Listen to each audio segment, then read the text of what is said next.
अस्सलाम वालेकुम। मेरा नाम डॉक्टर नसीम है। मैं एक ओवरसीज़ पाकिस्तानी डॉक्टर हूँ। जब आप पाकिस्तान में बैठ के बाहर मुल्क के लिए अप्लाई करते हैं जॉब के लिए, तो याद रखें बहुत सारे जो स्कैमर्स होते हैं।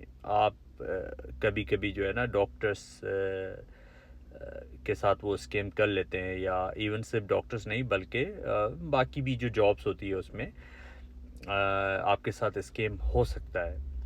उसमें जो एक चीज़ है, अब आप कैसे उसको डिफरेंस कर सकोगे कि जो जॉब आपको मिल रही है वो रियल जॉब है या कोई आपके साथ स्कैम कर रहा है। देखिए, सबसे पहले जो स्कैमर्स होते हैं वो क्या करते हैं कि जब आप अप्लाई करते हैं किसी ईमेल पे, या कभी-कभी जो है ना बहुत सारे व्हाट्सएप पे भी आप अप्लाई करते हैं आजकल, क्योंकि इस तरह बहुत सारे जो प्राइवेट हॉस्पिटल हैं, इवन गवर्नमेंट हॉस्पिटलों में भी आप अप्लाई करते हैं तो वहाँ की जो टीम होती है वो आपसे व्हाट्सएप पे भी रब्ता कर लेती है। लेकिन स्कैमर्स और रियल का जो डिफरेंस है वो कैसे आप उसको आप कैसे कर सकते हैं। सबसे पहले जो स्कैमर्स हैं ना वो क्या करते हैं कि आपको बहुत अच्छी सैलरी की ऑफ़र देंगे। नंबर वन, ये बहुत ज़्यादा कॉमन होता है, लोगों को वो अट्रैक्ट करते हैं। अच्छी सैलरी जो नॉर्मल सैलरी होती है उससे बहुत ज़्यादा सैलरी आपको ऑफ़र करते हैं।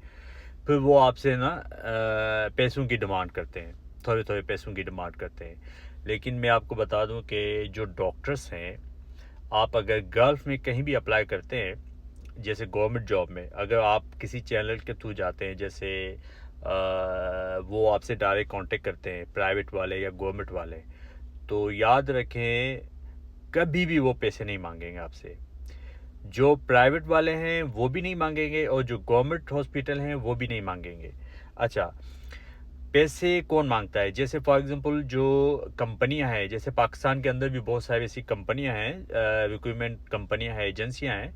तो वो जब प्रोसेस करते हैं तो उसमें वो आपको पहले बता देते हैं कि इतना एक्सपेंसिव लगेगा। उसमें बहुत सारे नाम हैं, बहुत अच्छी कंपनियां हैं, तो रिलायबल है। तो उनके थ्रू आप अप्लाई करते हैं तो वो आपसे पैसे मांगते हैं। लेकिन वो फिर क्योंकि लोकल होती है, आप उनकी ऑफिस और आप उनके मल्टीपल आपके विजिट होते हैं, डॉक्यूमेंटेशन का प्रोसेस चलता है, वहाँ पे आपके इंटरव्यूज़ होते हैं, लोकल जो लोग आते हैं बाहर बाहर से वो आके उधर आपका इंटरव्यू भी लेते हैं। तो वहाँ से जो है ना उन एजेंसी की अपनी एक फ़ीस होती है जो हमें पे करनी होती है।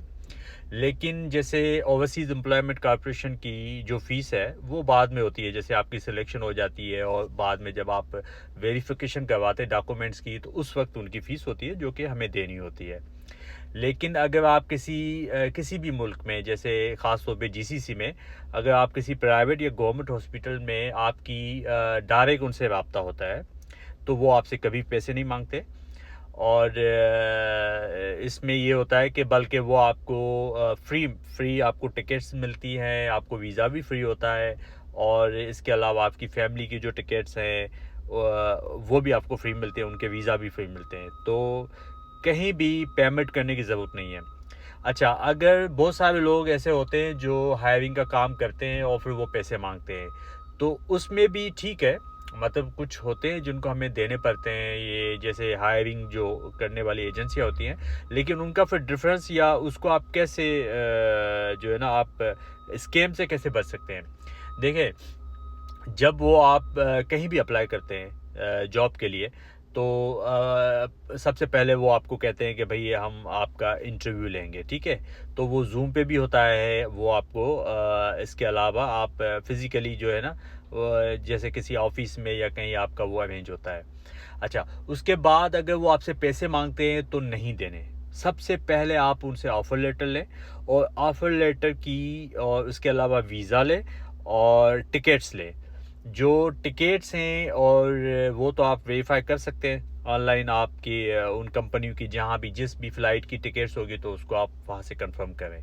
जो वीज़ा होता है उसको आप जो उस कंट्री का जो एम्बेसी है हमारे मुल्क में पाकिस्तान के अंदर, आप उस एम्बेसी में जाके उस वीज़ा को लगवा सकते हैं अपने पासपोर्ट पे। वहाँ से आपको पता चल जाएगा कि ये वीज़ा ओरिजिनल है या फेक है।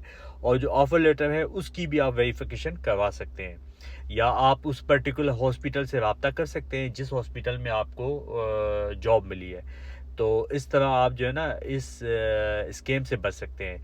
कभी भी किसी को ब्लाइंडली पैसे नहीं दें इस तरह कि वो जो है ना जो स्कैमर्स होते हैं उनसे बचें, क्योंकि बहुत सारे लोग होते हैं और बहुत सारे इवन मैं आपको बताऊं जानने वाले लोग भी जो है ना बाहर मुल्कों में बैठ के आपके साथ स्कैम करते हैं। तो उनसे बचने का यही तरीका है कि आप उनसे कंप्लीट ये चीज़ें लें और अपनी जो है ना प्रोटेक्शन करवाएं। प्रोटेक्शन जो ऑफिस है पाकिस्तान के अंदर वहाँ से भी स्टैम्प लगवाएं, मिनिस्ट्री ऑफ फॉरेन अफेयर से वेरीफाई करवा लें, अपने एम्बेसी से वेरीफाई करवाएं, वहाँ से वीज़ा लगवाएं, फिर उनको पेमेंट करें। और बहुत सारों के साथ आप इस तरह भी डील करें कि भाई मैं जब आ जाऊँगा मुल्क में जॉब ज्वाइन करने से पहले मैं आपको पेमेंट करूँगा और इतनी पेमेंट मैं अभी कर लूँगा, इतनी मैं बाद में करूँगा। तो ये जो कंपनियां होती हैं जो बीच में ये काम करवा के देती हैं या जो रिक्रूटमेंट का काम करती हैं उनमें रियल भी होते हैं, फेक भी होते हैं। तो फेक से बचने का यही तरीका है कि आप उनको डायरेक्ट पेमेंट ना करें बल्कि पहले उनको वेरीफाई करवाएं। और जब आप एम्बेसी जाएंगे तो आपको वहाँ से कंप्लीट वेरिफिकेशन मिल जाएगी कि जो आपको वीज़ा मिला है वो असली है या नकली है, क्योंकि वीज़ा जो मिलता है उसी को वेरीफाई करके फिर आपके पासपोर्ट पे वो वीज़ा लगता है। तो वहाँ से आप उसको वेरीफाई करवा सकते हैं, बहुत ईज़िली है। और बजाय इसके कि आप किसी स्कैम में पड़ें, क्योंकि बहुत सारे लोग पूरी दुनिया में जो है ना स्कैमर्स बहुत ज़्यादा हैं, वो आपको अच्छी जॉब की ऑफ़र भी देंगे, आपको अच्छी सैलरी की ऑफ़र देंगे और पहले ही वो आपसे पैसे मांगेंगे। और बहुत सारे जो लोग होते पाकिस्तान में बैठे होते हैं उनको नहीं पता होता, वो समझते हैं कि ये प्रोसेस फ़ीस है तो हम दे देते हैं, उसके बाद वो नंबर भी बंद, वो ईमेल से रिस्पॉन्स नहीं आएगा, इस तरह वो आपके पैसे ज़ाया हो जाएंगे। Thank you so much. Pakistan जिंदाबाद।